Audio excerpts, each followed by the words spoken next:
Hi, welcome to another edition of Cambridge Inside Out. My name is Robert Winters. And I'm Judy Nathans. And today is Tuesday, October 25th. 2 weeks to the official election day, but you can start voting. You can start yesterday. voting yesterday, yeah. In Cambridge. Yeah. Actually, I probably should mention that right now. There's 11 days of early voting, plus the absentee option. In is also Cambridge. available. Yeah. Well, Yeah, probably, I think in Massachusetts, actually. Yeah, I think what distinguishes Cambridge is that in addition to having it for the full 11 days, they also have very many hours on most of those days and 5 separate locations. I couldn't have predicted exactly what was going to happen, but it was kind of interesting to see. You said you saw a line. There were lines actually quite a few places. Oh, but you live right near the election commission. Yeah, so I first saw pictures, I think it was at the election commission, but turned out there were more people voted at the library.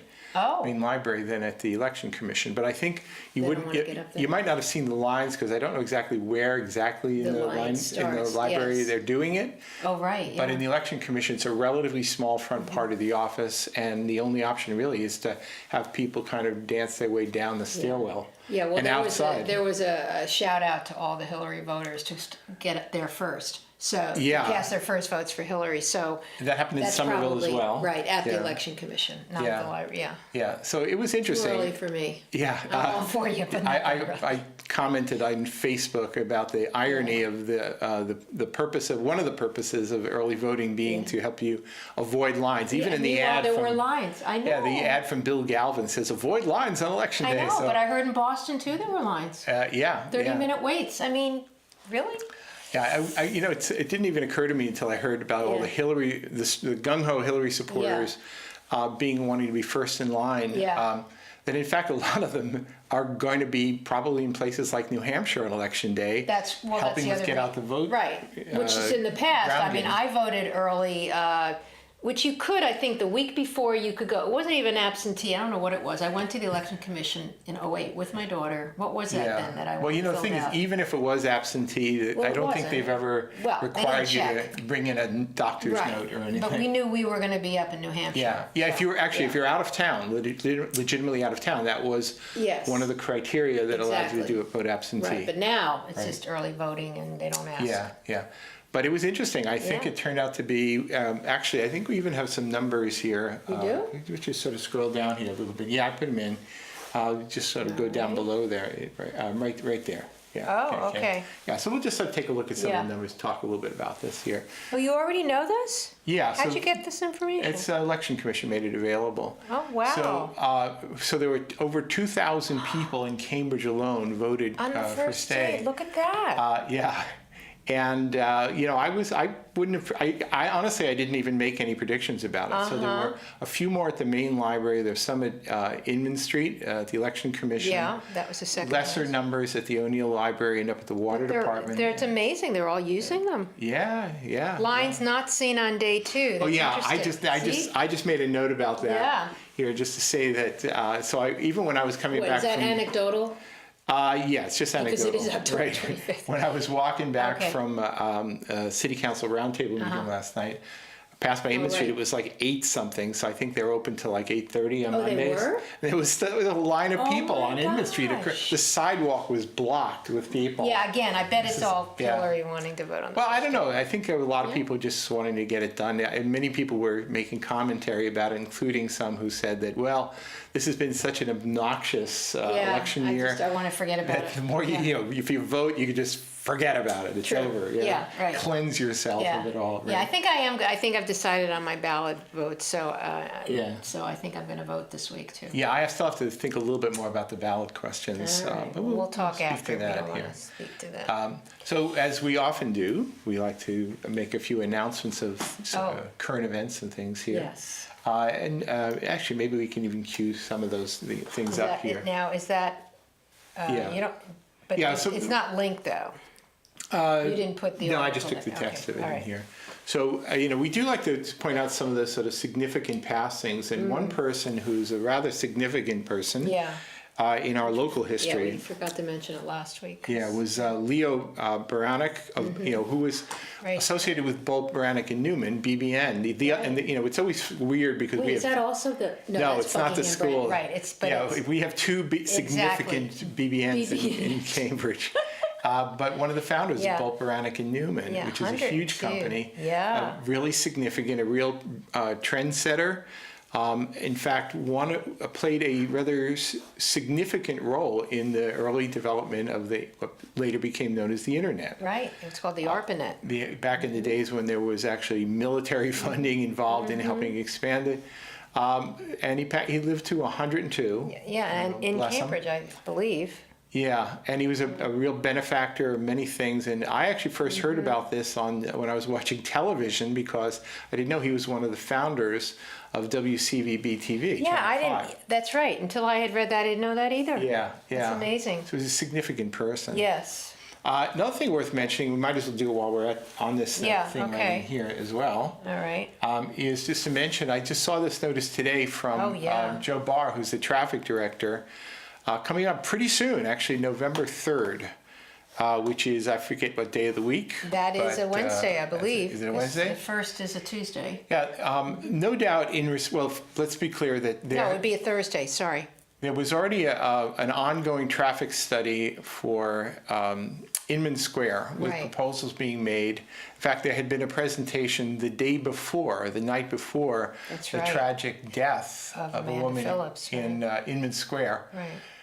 And so whether the current temporary sort of trial restrictions are in response to the fatality, or whether it's just an outgrowth of the plans that were already in place, there are essentially three restrictions are going to be imposed. They'll put up those those signs on wheels with the temporary signs to help people know about it. I'm sure you'll see press releases, but basically. Yeah, what is that? I'm trying to understand. What is it telling? What can't we not do now? All right, so currently if you are heading on Hampshire Street, heading up towards let's Somerville. I'm using the cursor. Where would I be? Right here? Right, so you're heading up Hampshire Street. is Hampshire. Into Inman and Right. going potentially straight up into Somerville. But then you say, no, I'll bang a left to go on Cambridge Street to head up toward Cambridge Hospital. Which I often have done. So now you can't do that, So is now what you you're can't saying? do that. Now what do you do? Straight? Yeah, see, that's the thing. Well, you'd have to go up on Prospect Street to get onto Cambridge Street if you were heading to the hospital. I think this is one potential problem with this restriction, but time will tell. The other one, these are mainly Hampshire Street restrictions. So if you were coming sort of south. Now, if you're coming southeast on Hampshire? on Hampshire, normally right now you can still go straight on Hampshire, but they don't want you to make a left onto Cambridge Street. So if you need to get to Cambridge Street, you might want to go down to Prospect Street, bang a left, and then do that. The problem with any of these restrictions, and again, I'm not trying to diss this, is that it tends to transfer other clogs and traffic problems to other streets. So whether this is going to prove to be an effective remedy, who knows? All right, but I don't. These little white things are what you can't do. Yeah, so that's the red is what you can do. No, the red is the new restrictions. So you will no longer be able to make that left. But why is it showing you that you can? Because they're putting it in red, saying you can no longer do that. Well, that's very confusing I know. to someone like me. So it doesn't tell you what you can do, though. Exactly. It should have another arrow telling you what you can do. It should, but it'll be a very complicated image. All right, if we well, did that. it'll be interesting to go there. All the right. other restriction is if you're cruising westward on Cambridge Street, they no longer want you to be able to make a left onto Antrim Street. Well, that's not in here. It is actually, it's the furthest to the Oh, left. up here. Yeah. Okay, so Yeah. you no longer can do that. I'm not so sure what that means about traffic that's coming up Hampshire. Well, no, if you were coming up Hampshire, you wouldn't be able to make the left to then go on to Antrim. Exactly. So those are the I've done all of restrictions. those things. As although have I. have not been easy to do. So maybe this would be better if you can't do it. Right. Interesting. So anyway, those right. are Yeah. a November few little 3rd. changes Yeah, coming that's up good. really soon. So They'll have those big display boards. yeah, the same ones that you've been seeing around saying things Right in like Central lately, Square. like don't Polystyrene pass trucks ban. on right. Be Oh yeah, safe. now it's all bicycles. Last week it was the polystyrene ban. I think Yeah. they should keep that up because I Yeah. don't think people know. Yeah, and I said I think this is being done more as a temporary measure, just to just see figure how well out. it works, or if Right, there's any because real they have problems. to try certain things. Yeah. People want something done. Yeah, they still have that proposal that was at least one of the proposals, Right. which was sort of what they call bending Hampshire Street or Oh, bending yeah, Cambridge but Street. that involves actual infrastructure change, It would, yes? yes, I don't think you could just do that Right. by putting up a few temporary Exactly, signs. So right. we'll see. My personal impression is that the thing they did relatively soon after the fatality was they actually put down green straight stripes. Yes. In sort That of helps. preferred cycle straight Yes. routes Are passing there, are through. there And bicycle boxes or whatever they call them? I think there may be boxes, but the thing is that what they're really doing is they're sending a much clearer message than Yes. existed before, that in fact cyclists are here, Yeah. are passing through here, Yeah. and they should be going Right. this way. I think the And I green think it's paint helped. makes a big difference. I think it should be on I actually honestly, every time. Every major street should have that. In my view, Inman Yeah. Square works so much better now that they've done that, Yeah. that I think that at least one option people should consider Yeah. is doing just that. It Yeah. might be enough. Well, because Somerville has done that too, and I think it's also, since that's so close to Somerville, it's like a Yeah. continuation. Yeah. Yeah. So anyway, it's worth noting Yeah. that's going to happen. So we All did right. mention about the early voting, Yes? and that'll be continuing on for. You want to quickly quite a mention the while. locations again?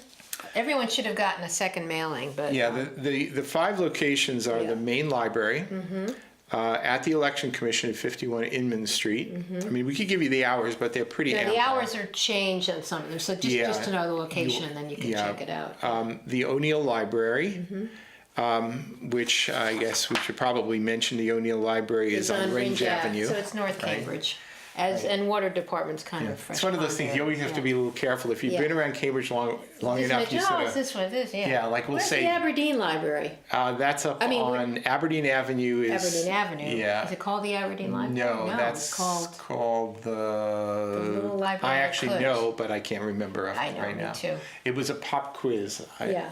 Can I have a makeup It's a little exam? library that could. That's what I Yeah. call it. It's so tiny. It is very tiny. It's almost like a little reading room. Yeah. It's really kind of nice. Well, actually, there's two like that. The one on Huron also. No, Concord Yeah, that's true. is also small. Yeah. Okay. Now, there's also the Cambridge Water Department, Right. which is right off in Fresh Pond Parkway. Yes. And the Police Department on 6th Street, Yeah, so down around East plenty Cambridge. of places. Yeah, so it's really easy to do. I'll be interested to see what the numbers are, not just for Yeah. the first day, but overall. Overall, well, everyone is. The whole state's going to look at that. Yeah, Like to see, I mean, you know. I guess it was predictable that there would have been this sort of first flush effect Sure. on day one, Yeah. and we'll see how it goes. Because Yeah. I think in the end, you may want to have a protocol for federal elections, which is the highest voter turnout. Right. You might not want to do all 11 days for the state election in the off Oh, years. in fact, I don't think that's even mandated, is it? It is for the state elections, It is? but it's not required for the municipal elections. Oh, I'd hope not. Oh, In the- please. Yeah. So that you really couldn't even. Well, you could do it, but it's just Oh, unnecessary. it's ridiculous. Well, I mean, the thing is, if the primary purpose is to address issues of voter turnout, Well, that's then true, but- the turnout is not that high in the municipal election. That's a good point, but maybe not 11 days and not 5 Right. locations. I but maybe think just early voting My of some guess sort. is, and I'm just Yeah. guessing because I haven't heard Yeah. a word about this, I'm just making this up, that now that there's an experience with early voting, Yeah. there may be some demand for some form of city-sponsored early voting. Okay, I could see that, even if but it's maybe just for in a few a days. few days and maybe 2 locations Yeah. outside the election commission. Yeah. I mean, Yeah, and can as I see say, that. I haven't heard any demand for it, and I You haven't will, heard because it's an any. election year. and I everything's figure, coming up. people get Yeah. used to saying things, and then they, even if Yeah. it was never promised for municipal elections, Right. they may want it, and we'll see.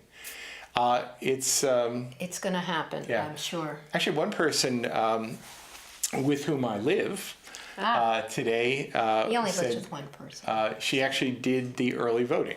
Yay! I think at the main library. Do you know how she voted? Yes. I Okay. did. Is it going to influence the way you're going to vote? We're not talking president. I We know. talk about it a lot, Oh, okay. actually. So maybe you won't be But she agreeing. pointed out something interesting, which Yeah. is that, when you vote, it's not like you do on election day where you put the ballot into the scanner Right. and it just gets gobbled up and recorded. Yeah.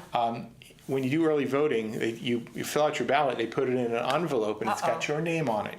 Really? Now, Ooh, now where did the envelope go?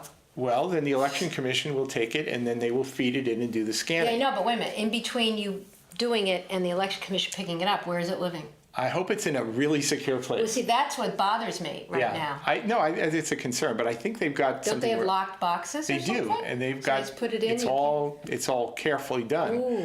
and and they they So do. it's a paper ballot. Yeah, that's what we use. We have scanners, and I've watched how they do this with the overseas absentee ballots, where one person pulls the ballot out, doesn't look at it. There's a law, you don't look at it, Yeah. and then it passes to other people, All right, and then 'cause they so do the the election recording. commission's going to scan it because Then- they can't right, scan then it. a They're staff just putting person will then scan it. So okay. there is a protocol for how What if you. they spell your do name that. wrong on the envelope? Do you wait and see how they put your name on it? Actually, they don't let you vote until they check you out on the voter list, and when you Yeah. cast your ballot, it is then checked off for having voted. Which is what they do at Right. at the election. Exactly. That day. So you go in, you go out. so the well-funded, well-heeled campaigns will actually be able to see who's already voted, and on election day, at least I believe that's the case, and then so they won't be targeting the people who've early voted. In fact, you might argue if people were really, really sophisticated, then if you early voted, then maybe enough people would find out you wouldn't get any robocalls. You know what? That's I probably doubt why it, though. everyone's doing it. I don't think so. I think it's a new novelty and people. You don't think they have the technology to figure out who early voted yet? Well, it's public record, so Yeah. they'll just go down I'm to sure election some commission and they'll campaigns in get some it. places, So, yeah. yeah. So Wow. anyway, in fact, Okay. one thing I found disturbing when they were recording things nationally, because there's early voting in other states, they're saying, well, according to polls, 60% for Clinton, 40% Trump. I said, I've never heard that. Were we well, listening to Fox? the problem is that They were saying Republicans, Democrats, but not who they voted for. That's right, but the Right. thing is that they make the presumption that if somebody's a Republican, they're It's voting one insane. way, and then some lazy news people have actually Yes. said it wrong and made it There's sound been as such though laziness today. they've actually recorded the votes and and people can actually see who's no, ahead. I mean, talk Yeah. about the media and how I they know. get stuff wrong. Oh my God. Yeah. people don't Actually, that's care. something we should probably touch on right now. Oh, the media Saturday- and the elections, right? We Something both which attended turned out to be a pretty good thing. conference sponsored by yours truly here, CCTV. Yay. Yeah, this was the Wonderful flyer people, right yeah. there. Media and the elections. Right, and incredible. And Panel. our good buddy Frank, who's on the show before ours, Yes. though not today, but usually. Yeah. He was sort of like the master of ceremonies Yes, he was. at this event, Very and it was nice. wonderful. It was called Media and the Elections, CCTV Forum at the Cambridge Yep. Main Library. And there was quite a nice array Three panels, which and panelists. people that are some I hadn't heard of, but it was wonderful. Let's see, there was a woman who's a blogger of politics in pink, and a woman. From, Actually, I thought she was pretty good. She was great. Rachel She was the one Gansboriskin. that made that comment, because I looked it up again, about how we've become consumers versus citizens. Yeah. And it just says so much when you think about it, because we had a breakout session and we were talking about how civics isn't taught anymore, and it's I mean, it varies a lot from city to city, town true. to town. But I was surprised that Cambridge did not have it. Yeah, well, I mean, In it's high not that we school? don't have it. Well, It's just that we need not it to very be a little specific. bit better. Yeah. I think. But What I else did you think about it? I thought Rachel Gansboriskin from Politics in Pinks Yeah. was particularly Yeah. She teaches at Simmons great, too, she actually. said. Yeah. Yes. Yeah. And she was actually an active participant in one of the breakout sessions. breakout Yeah. session we had, which is really just talking over lunch. Right. And she was really great. And Renee Graham, who's a columnist for the Boston Globe, Yeah, I thought she was was on two particularly panels. insightful. That's right. She was on the one right before and one after lunch. Right. I have to say, my favorite of all the guests who were Yeah. panelists was actually Dante Ramos from the columnist for the Boston very, Globe. very nice. He was in the the second or the first, second panel. Second panel. Second panel with the guy from Dig Boston. Yeah, and there was something that was almost reminiscent of like an old-time reporter from gosh knows Yes. when. He didn't look very old, but he was talking wasn't- about having been a journalist. Really someplace. savvy. Yeah. It's one of the things that I always, Yeah. my ideal of a newspaper man they should be wearing like a green visor, smoking a cigar, and going, hey, what are you hearing? Right. And Dante Ramos actually strikes me as really cut from the cloth of decades past, really a classic. And his observations, I think, on this and other elections were really particularly spot on. I believe the program was recorded, and yes, it is. So at and some I think point, it's going to be shown on CCTV. Right? Yeah, I'm not sure about the schedule, but definitely keep an eye out for that. I think you'll find some pretty good quality in there. The last panel also brought together some friends, some old friends. Like he probably doesn't appreciate me saying this, but former Cambridge City Councilor Jim Browdy. One term, he served one term. Yeah. But I hadn't seen him lately, so it was kind of nice running in and chatting with him. You listen to him every day? No, I see him a lot on television, but I don't actually run into him in person. Oh, right, but he's mainly on the radio now, the 3 hours a day. Yeah, but on GBH. You're busy working and teaching. So, yeah. But anyway, so it was Jim Browdy and Renee. Dan Kennedy, Renee Graham, and Dan Kennedy, who was, I know Dan from a way back too, I think back when he used to work for the Boston Phoenix, we would have some interactions via the internet back in the early mid-90s even. He's written a few books, yes? I think so. Seen release, yeah. But we've known each other for a while, and I actually came up to him afterwards and I thanked him because he also tipped off a friend of mine, my friend Mark, about the opening of a very nice trail in the Middlesex Fells up around the North Reservoir on the Winchester side. He alerted him. That's funny. Yeah, because he likes to go hiking through there just for recreation. So I said, hey, I just want to thank you because that really is a great trail. Yeah. So appreciate that. Good. So anyway, we had a great time. That was on Saturday, and so do look for that. I'm sure it's on the CCTV schedule because it's really worthwhile, even if you just take bits of it. Yeah. Absolutely. And then there was let's see. Well, we could either go on to charter school in our remaining 7 minutes here, or anything else broadband. Well, let's do the broadband because it did happen before. Okay, so the broadband. I think it was just the Tuesday. I went to it. I couldn't. I was out of it. Other stuff, right? So I didn't catch all of it, but it was. So the broadband task force has met for I forget how long. And there was a consultant, the Tilson report. And they came out with this big, voluminous. I know. Report. I haven't downloaded. I haven't looked at it. Like 100 and something pages, but. Right, and it was basically the idea was that we're looking into at least the basic idea was the idea of developing a municipal broadband service of some sort. And they came up with some $187 million.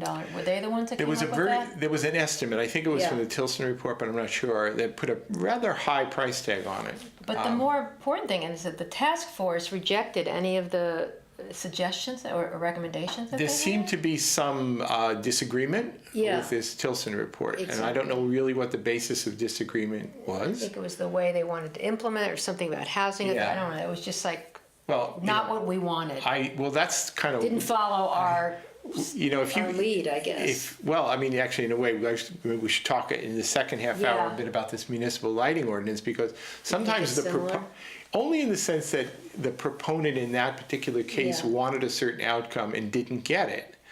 And then that led to another process. Right. And that sometimes happens. I see what you're saying. There were advocates who wanted a certain outcome, I believe. Yeah. And maybe it was a great outcome they wanted. Yeah. In terms of developing municipal broadband, and I think the reports maybe didn't. I think they both want municipal broadband. The lighting thing, I think it was brought about by people that really don't want a lot of lighting. We'll get to that. But okay.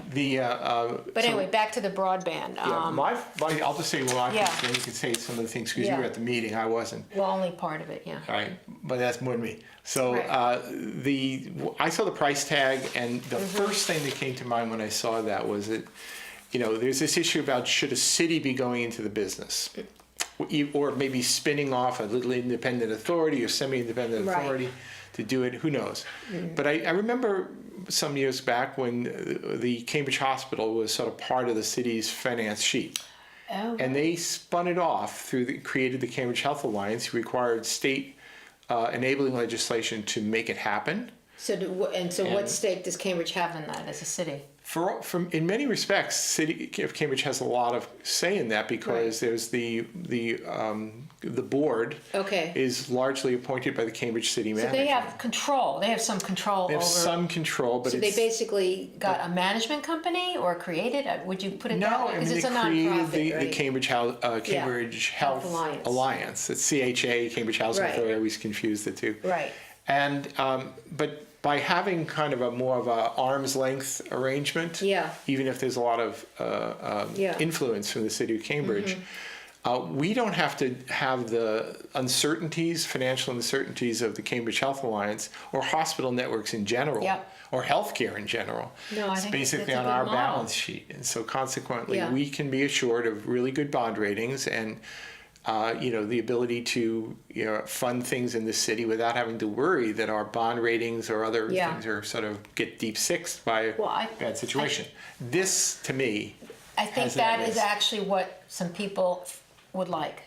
And in fact, we can talk about, but Susan Crawford, who was the invited speaker, she's sort of this expert on internet access all over the world. She teaches at Harvard, and she's been on the radio, Fresh Air, and she basically gave Stockholm, I guess, as an example of that kind of arrangement in a way where they basically have control, but they selected another entity to run it. Yeah. But they get revenues from it, and it was very interesting. And she gave an example of Burlington, Vermont being the worst example. They tried to take it on totally, Yeah. and now they're in the toilet or whatever. But Yeah, I mean, it seems so that simplifies it. But I think the idea is what you're saying is best. We can't do it ourselves. We can't really run it. And it's financially, it'd be crazy. Yeah, I mean, I could see maybe setting Yeah. up some authority that so we could keep an arm's length Yeah. financial. But basically, arrangement. the thing people are complaining about, there's no competition in the city. That's really, Yeah. there's only Well, I mean, Comcast. that's why there's people who are Exactly. clamoring to have something exactly, like it. something.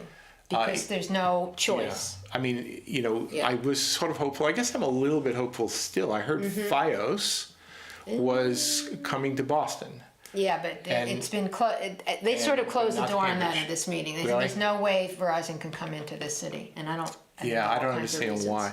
But you see, in an ideal world, that's what happened is that somebody with enough financial incentive would just Yeah. come here and set it up. So Right. Okay. Well, we can we continue kind of this. have to and this wind and- down. So we'll talk a little bit more about money, that. It's always about money. It seems that Yeah, way well, sometimes. speaking of which, I got my real estate tax bill and opened it this Oh. morning.